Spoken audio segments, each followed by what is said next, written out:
Hello, everybody, and a good day to you all. Today, I'm talking about Daredevil Season 2, Episode number 9, 7 Minutes in Heaven. In this episode here, you have a whole lot of things going on. You have Matt and Foggy breaking up. Murdoch and Nelson, well, that law firm is pretty much dying now. After the trial with Frank, yeah, their friendship and their law firm is pretty much over. So now they went their separate ways because Matt is tired of apologizing to the Foggy, saying, "Hey, dude, I'm gonna keep being Daredevil. If you don't like that, well, that's just your problem. I'm not gonna apologize no more. So you just do you, and I'll just do me." And Foggy is just fine. And then you have Karen. Well, she's about to become a investigative reporter, because she can't let the whole Frank case go, and she still wants to know what's going on. And she has been working alongside Mitchell Ellison, who runs the paper, and so now she's gonna be working for him pretty much like full time now. And Mitchell Ellison, he's played by Jeffrey Cantor. And so you have that going on, and then you also have what's going on inside the prison with Wilson Fisk. Wilson Fisk, played by Vincent D'Onofrio. You find out what he has been doing while he's in prison, and his relationship that he has with Frank Castle, and why he wanted him to be I guess you would say part of his team, and the plans he has for him. All I gotta say, Wilson Fisk is a very smart man. He thinks long term, and he is a very, very great manipulator. He knows how to manipulate people to get things what he wants to get done, and he's also not afraid to get his hands dirty at the same time too. I mean, yes, he'll get other people to fight for him, but if he does have to fight, he does not. He's not going to back away from a challenge, not at all. And when he fights, he doesn't really have like a specific style, really, because in the comic books he studied he studies sumo wrestling. He studies sumo. He does not. He does some sumo style techniques that he uses for fighting. But here it's like very raw and brutal. It's like if you saw like a bear and a gorilla had a baby, and then you get Wilson Fisk. That's how he fights. It's just raw and just pure strength, and like it's like an animal but controlled in a way. It's like a savage caveman, but with the mind of a genius. It's very interesting to see him fight. And there was a lot of fight scenes in this episode right here. But the best fight scene of all, it was with Frank Castle against the prisoners. You see, Wilson Fisk pretty much had Frank attack somebody, like pretty much was in his way. It was in Wilson Fisk's way. And so he used Frank to take him out, and to take control of the prison. Because the thing is, though, Wilson Fisk, when he went to prison, he actually was going to be good. He was going to do the right thing, keep his head down, and hopefully he'll get out. That was his plan.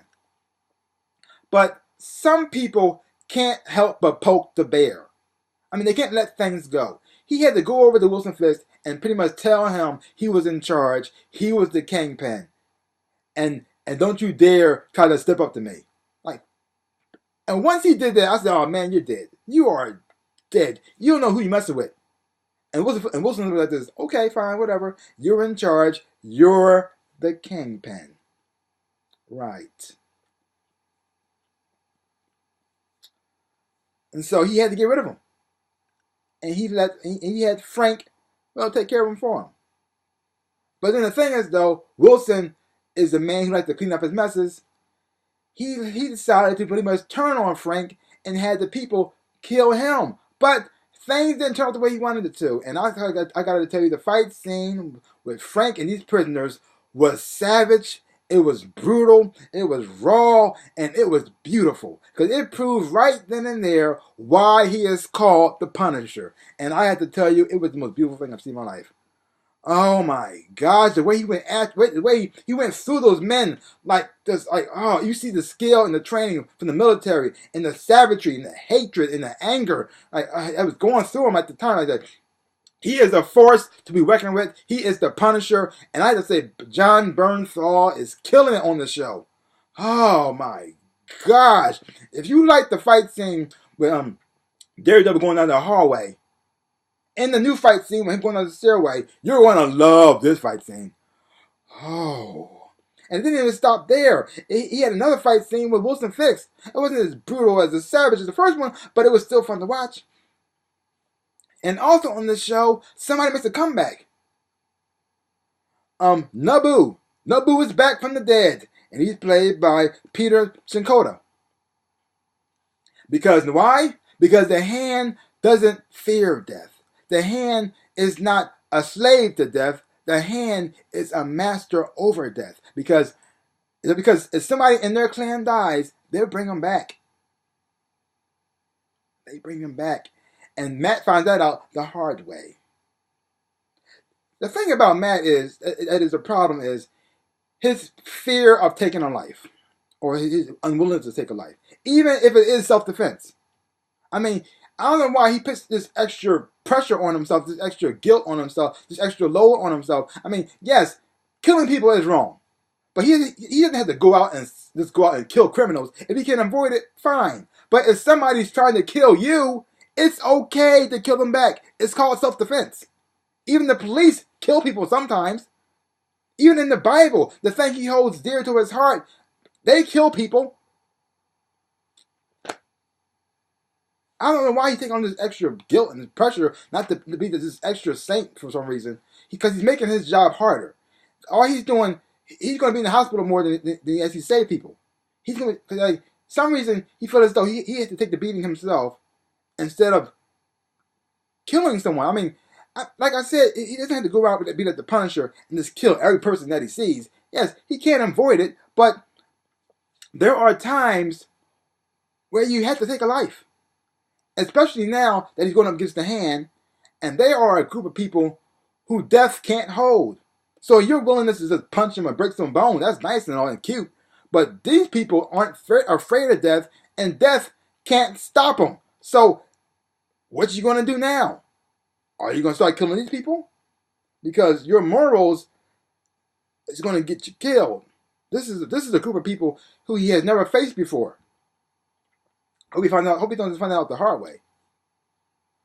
This was a great episode. I really did enjoy it a whole lot. The fight choreography and the fight scene were fantastic. I loved them. It seemed like this was my favorite episode of the season so far. And I think it's because of Peter Shikoda. Because in the last episode, in the last season he was in, when he fought Daredevil, that episode was my favorite. So now he's in the episode here too, and this was my favorite. Yes, his fight scene wasn't as best as Frank Castle's fight scene was. Woo! But it was still good and fun to watch. Leave your comments down below and let me know what you thought about this episode of Daredevil. Did it get you excited? Did it get you pumped up? Because this show got me pumped up. I am so loving this season. I am loving every episode in this season. I said this before. The lowest I could give a grade for each episode is like an A-. That's the lowest. I have been enjoying each and every season. Even the scenes when they're not really even fighting, I find interesting. Like I said before, leave your comments down below and let me know what you thought of this episode of Daredevil. And if you haven't been watching Daredevil, I say watch the show.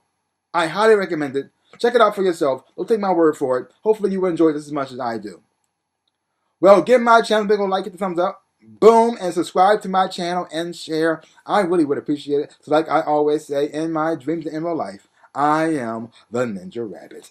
Peace out, peoples.